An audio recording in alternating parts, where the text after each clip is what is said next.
الحمد لله رب العالمين والصلاة والسلام على سيد الأنبياء والمرسلين وعلى آله وأصحابه أجمعين أما بعد. قال الله تبارك وتعالى: ألا بذكر الله تطمئن القلوب.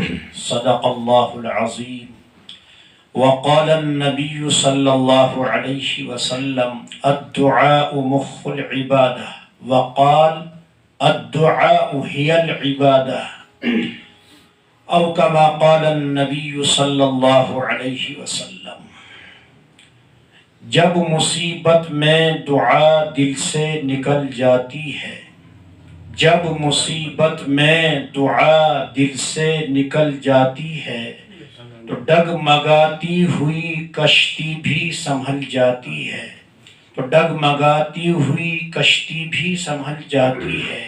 اور میرے اللہ اگر تیرا کرم ہو جائے، میرے اللہ اگر تیرا کرم ہو جائے تو سخت نفرت بھی محبت میں بدل جاتی ہے. میرے اللہ اگر تیرا کرم ہو جائے تو سخت دوری بھی قربت میں بدل جاتی ہے.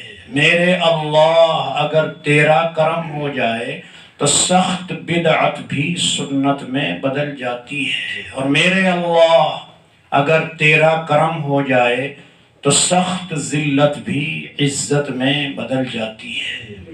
بزرگان محترم، برادران اسلام اور ہمارے گاؤں تیلی والا کے علماء، ائمہ، یہاں کے عوام، خواص، بچے، مدرسہ ہذا کے طلبہ اور اہل محلہ، عمائدین شہر، یقیناً اس پروگرام میں شرکت کر کے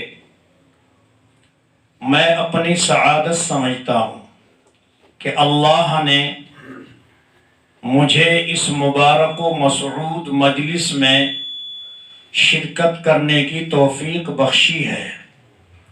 میں بصمیم قلب عزیزم قاری داؤد عالم صاحب کو مبارکباد پیش کرتا ہوں کہ انہوں نے اپنے مرکز صوت الاسلام میں ایک مختصر دعائیہ ذکر اللہ کی شکل میں یہ پروگرام کیا ہے. خداوند عالم اس پروگرام کو ہمارے حق میں نفع، خیر اور راحت کا، بخشش کا ذریعہ بنائے. قرآن کریم میں اللہ رب العزت نے ارشاد فرمایا: الا بذکر اللہ تطمئن القلوب. خبردار یاد رکھو، اللہ کے ذکر سے دلوں کو اطمینان حاصل ہوتا ہے.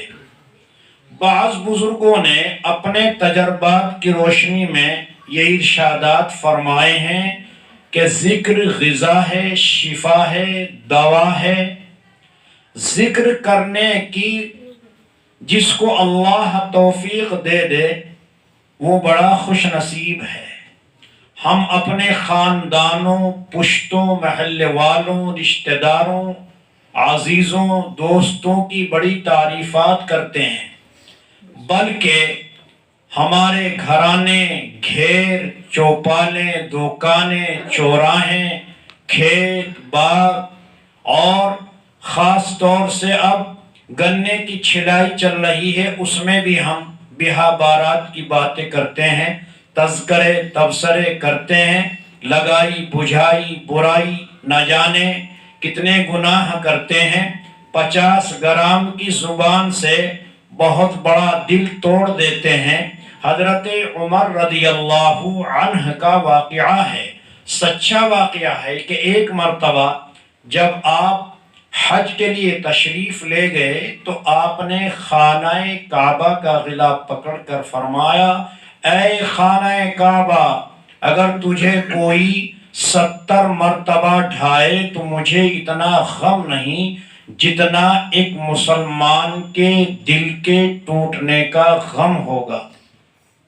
اس لیے اپنی زبان کو اللہ کے ذکر میں مشغول رکھنا یہ ہر مسلمان کے لیے ضروری ہے۔ بہت سے لوگ کہتے ہیں کہ دولت بھی ہمارے پاس کافی ہے، اولاد بھی ہے، کوٹھیاں بھی ہے، اور بینک بیلنس بھی ہے، پلاٹ بھی ہیں، شادیاں بھی اچھے گھرانے میں ہم نے بچوں کی کر دی، لیکن ہمیں سکون قلب حاصل نہیں ہو رہا ہے۔ سچی بات تو یہ ہے کہ دولت میں، ثروت میں، کھیت کھلیان میں، اولاد میں، کوٹھیوں میں، بنگلوں میں سکون نہیں جب تک اللہ سے محبت نہیں کی جائے گی، اللہ سے تعلق پیدا نہیں کیا جائے گا، تو یاد رکھیے دلوں کو اطمینان حاصل نہیں ہو سکتا۔ اگر آپ چاہتے ہیں کہ ہمارے دلوں کو اطمینان حاصل ہو جائے تو آپ اللہ اللہ کی ضرب لگائیں۔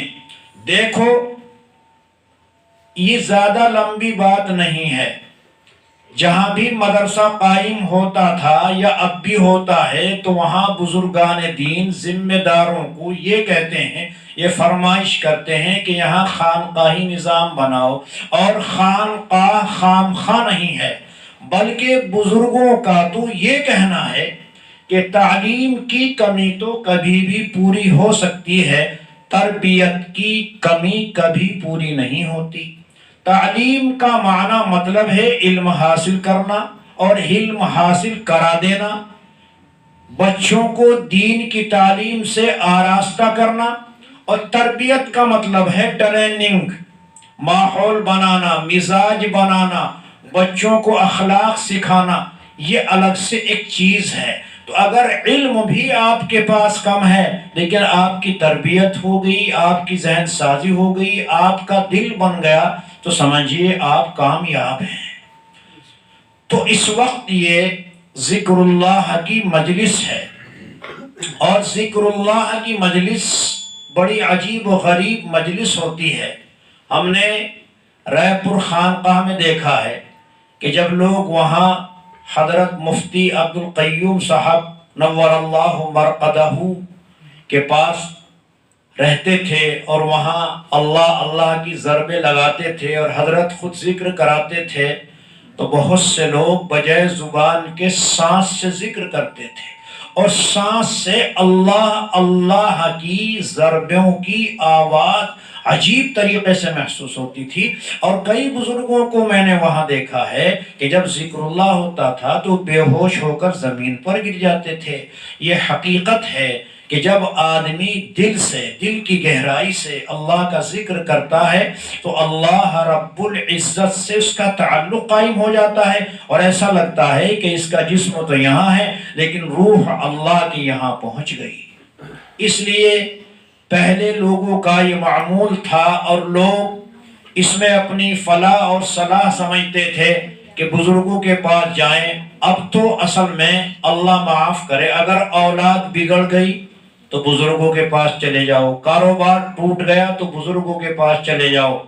پہلے یہ نہیں تھا، بلکہ پہلے تو لوگوں کو ایک ذوق تھا، اور لوگ علماء سے، صلحاء سے، خصوصاً اہل خانقاہ سے ایک تعلق رکھتے تھے، اور یہ چاہتے تھے کہ ہمارا پورا گھرانہ کسی بزرگ سے بیعت ہو جائے، کسی بزرگ سے اسے تعلق نصیب ہو جائے۔ اب ہمارا خانقاہوں سے تعلق نہیں رہا، نہ مدرسوں سے تعلق ہے، نہ خانقاہوں سے تعلق ہے، نہ عالموں سے تعلق ہے، نہ اماموں سے تعلق ہے۔ اس لیے لوگ من مانی زندگی گزار رہے ہیں۔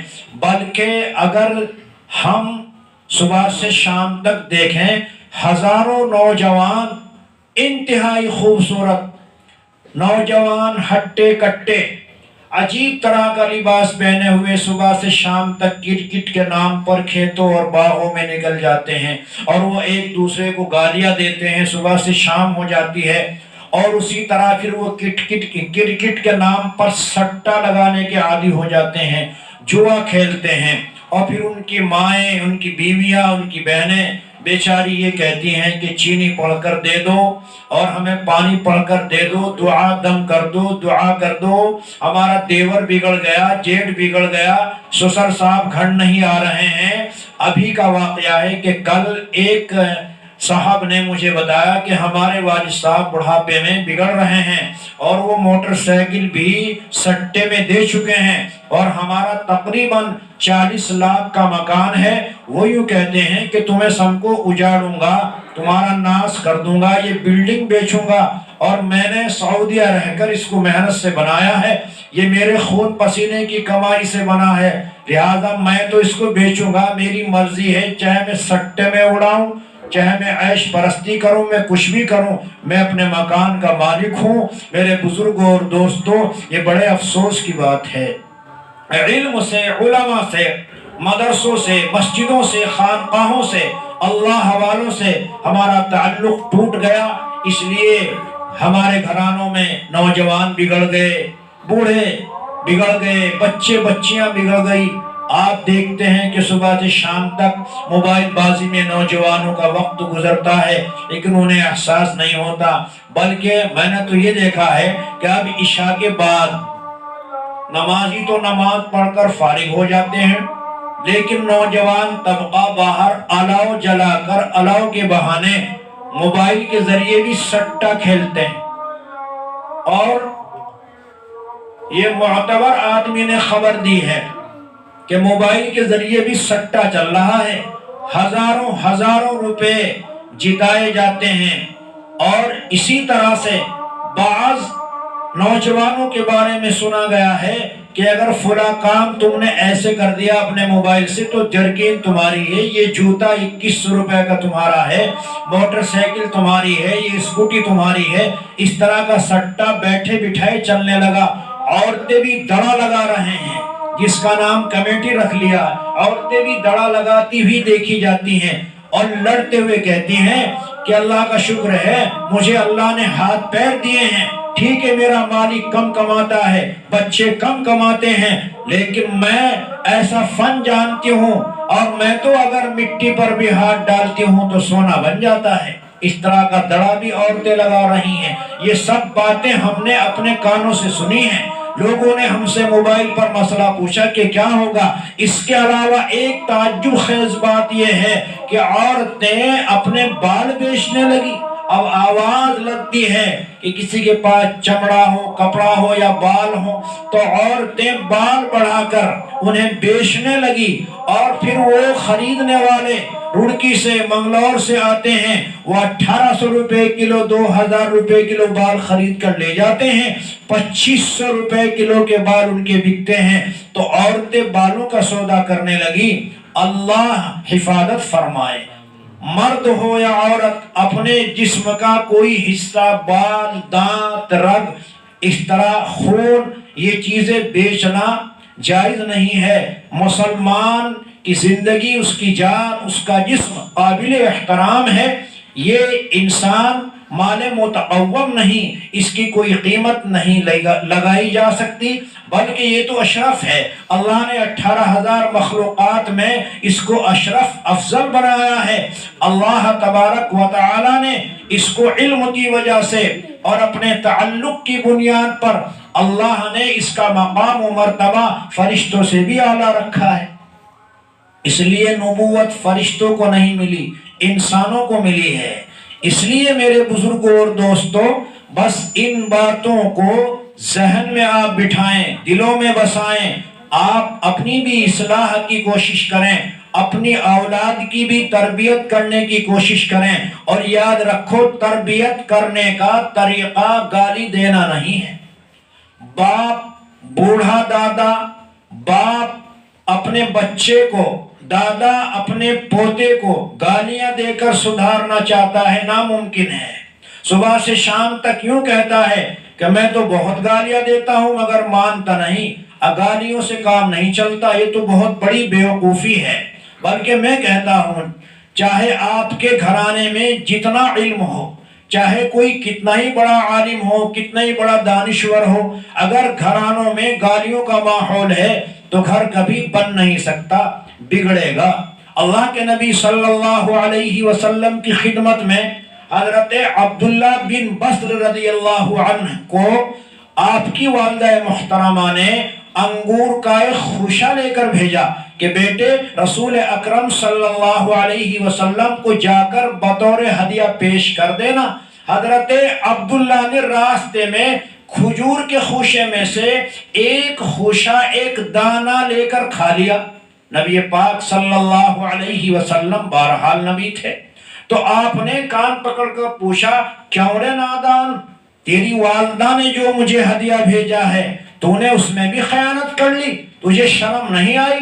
حضرت عبداللہ کہتے ہیں کہ مجھے اس قدر شرمندگی ہوئی کہ پوری زندگی جب حضور صلی اللہ علیہ وسلم کا چہرہ اقدس میرے سامنے ہوتا تھا تو میری گردن جھک جاتی تھی، مجھے وہی واقعہ یاد آتا تھا اور میری آنکھوں سے آنسو نکل جاتے تھے اور میں اپنے آپ کو خوش نصیب سمجھتا تھا۔ اے اللہ تیرا فضل ہو گیا کہ رسول اکرم صلی اللہ علیہ وسلم نے میری کس طرح تربیت فرمائی۔ ہم بچوں کو مارتے ہیں، ڈانٹتے ہیں، برا بھلا کہتے ہیں، گھروں سے نکالتے ہیں، مائیں بھی بد دعائیں دیتی ہیں، اس سے اور زیادہ بگاڑ ہوگا۔ نبی پاک صلی اللہ علیہ وسلم نے اس طرح بچوں کی تربیت فرمائی ہے۔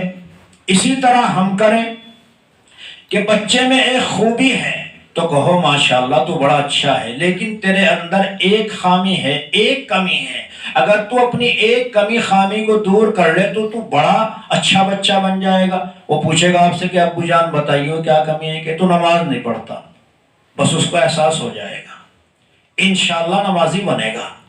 حضرت امام حسین رضی اللہ عنہ گھر میں کھیل رہے تھے، بچپن کا زمانہ تھا۔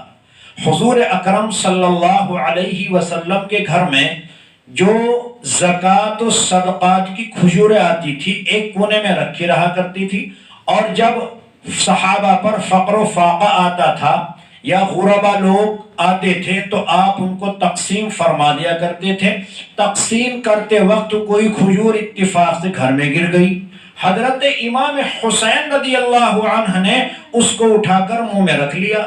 آپ صلی اللہ علیہ وسلم نے فرمایا، اے حسین یہ کیا کر رہے ہو، یہ تو صدقے کا مال ہے، زکوٰۃ کا مال ہے، بیٹے ہم سید ہیں اور سید کے لیے یہ مال جائز نہیں ہے۔ حضرت امام حسین رضی اللہ عنہ نے فوراً ہی اس کو تھوک دیا اور کلی کر لی۔ آپ صلی اللہ علیہ وسلم نے اس طرح بچوں کی تربیت فرمائی ہے۔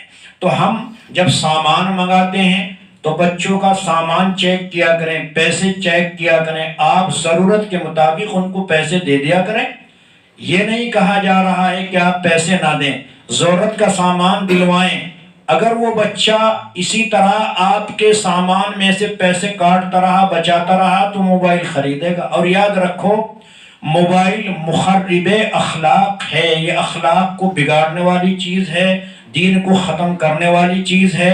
پڑھنے والے بچوں کو بالکل آپ موبائل نہ دیں، بالکل بائیکاٹ کر دیں، اور اگر کہیں ضرورت پڑے، کسی استاد سے بات کرنی پڑے یا کسی عزیز سے بات کرنی پڑے تو اپنے نمبر سے بات کرائیں، اپنے موبائل سے بات کرائیں۔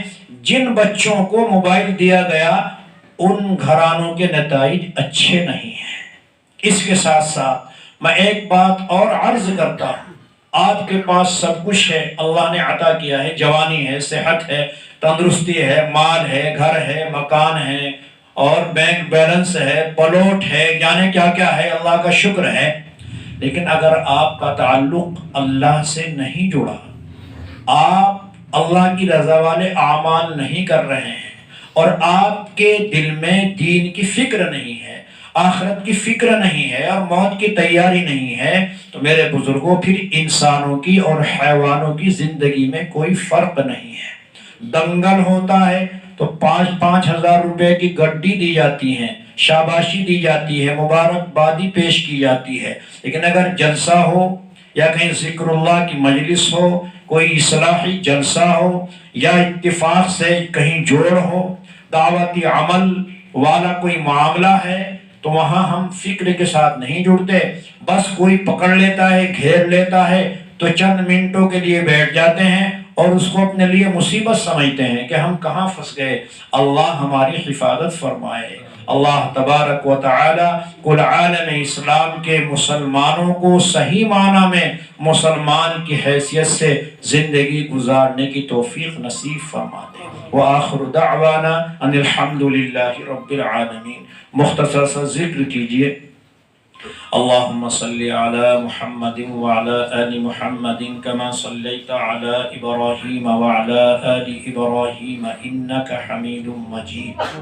استغفر الله ربي استغفر الله ربي استغفر الله ربي استغفر الله ربي استغفر الله ربي استغفر الله ربي استغفر الله ربي استغفر الله ربي من كل ذنب وأتوب إليه من كل ذنب وأتوب إليه من كل ذنب وأتوب إليه من كل ذنب وأتوب إليه استغفر اللہ ربی من کل ذنب واتوب الیہ۔ اے اللہ میرے اگلے پچھلے چھوٹے بڑے تمام گناہوں کو معاف کر دے۔